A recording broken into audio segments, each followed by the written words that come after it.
Hi, I'm Paul Friedman, founder of the Marriage Foundation. Hopefully you're a subscriber, and if not, I suggest you subscribe so you could learn about marriage. We're going to cover this topic, which is a very controversial topic.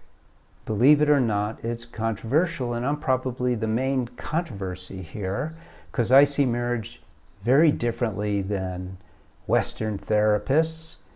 And I don't go along with a lot of what they think is gospel. So this topic is when married to a sex addict, and this is requested. You can write into us and request a topic, or you could leave a topic that you want us to cover in the comments, and we'll try to get to it.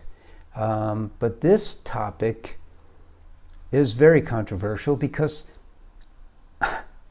I have no idea how it has caught on, this idea of sex addiction. Addiction is a very serious thing. It is always tied to a substance, to a chemical, whether it's alcohol or a chemical within a particular drug. But addiction is serious.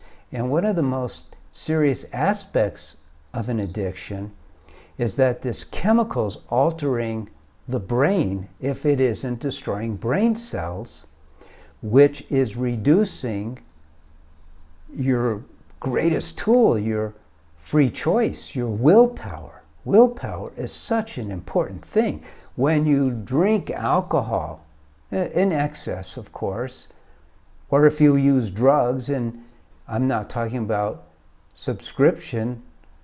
prescription drugs. I'm talking about drugs that you use to change your consciousness. You're destroying your brain cells. You're altering your brain chemistry. And that kind of addiction is very tough to overcome. But people who appear to be addicted to sex or are labeled as sex addicts because they don't fit into the paradigm that someone else thinks is okay for sexual desire, I think you're suggesting that your husband or your wife is diseased when they're not necessarily. In fact, I'm going to go further. It's not unusual, and don't be offended by this, and I know you're going to be anyway if you're of that sort. It's not unusual for women who don't want to have sex with their husbands to get mad at their husbands and call them a sex addict when they're not. They just want to have that connection. And there's nothing wrong with wanting to have that connection, and there's something wrong with not opening up your heart and your body to your marriage partner. There's what's wrong. And I'm not going to say you should be having sex 10 times a day, only because there's no time for it. But if your partner wants to have sex more often than you, go for it. Why not? But don't get into it like an animal. That's the problem that we have in our society, is that people have turned sex. We're human beings, and we have an animal body, but that doesn't mean we have to behave like animals, because we're souls. We have a body, we have a mind. We are supposed to control our mind, control our bodies. We're not supposed to get into what the body is telling us to get into all the time. We're not supposed to have sex on the street corners. But between a husband and a wife, to learn how to use sex, to communicate love, there's nothing wrong with that. There's everything right with that. It's the right way to go. And there's a lot of bad training in the world right now. A lot of women are impacted by this bad training, where they're taught that if their husband wants them, their husband is condescending and treating them like a whore or something, and nothing could be further from the truth. You should be flattered if your husband wants you.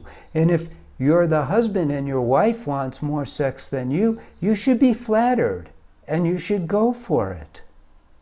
You don't have to have an orgasm every time, but it's a way of expressing your love. What you should not do, what is destructive to your marriage, to yourself, to your spouse, is turning sex into a recreational thing all the time. Once in a while, it's okay, but use it properly. Use it as a way to express love. This is where the problem is, you see. It's not in the amount of sex that your partner wants or that you want. It's in how that sex is employed. Some people are run by their sex drive. That's not good. It's not that they're addicted, but they don't know how to master their mind. They don't know how to master their bodies. And that is all they have to learn.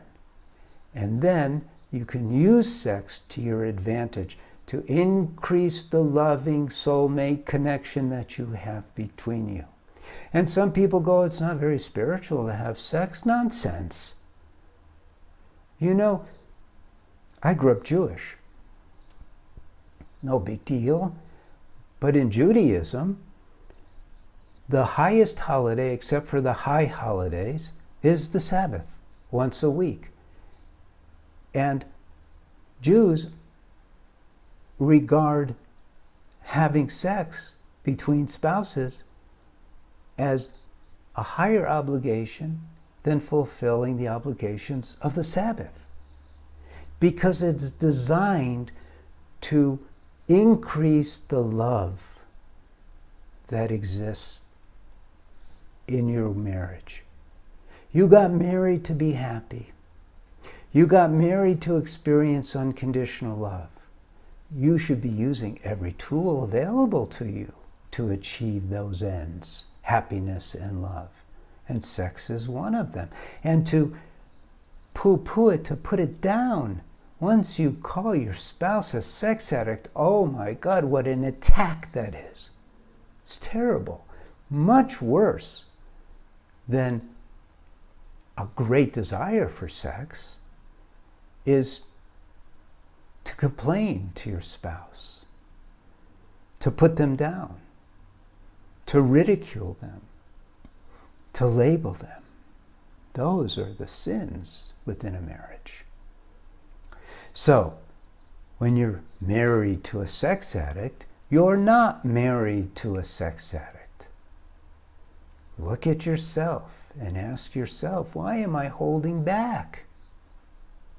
That's the thing to do. Take the course for women. Take the course for men.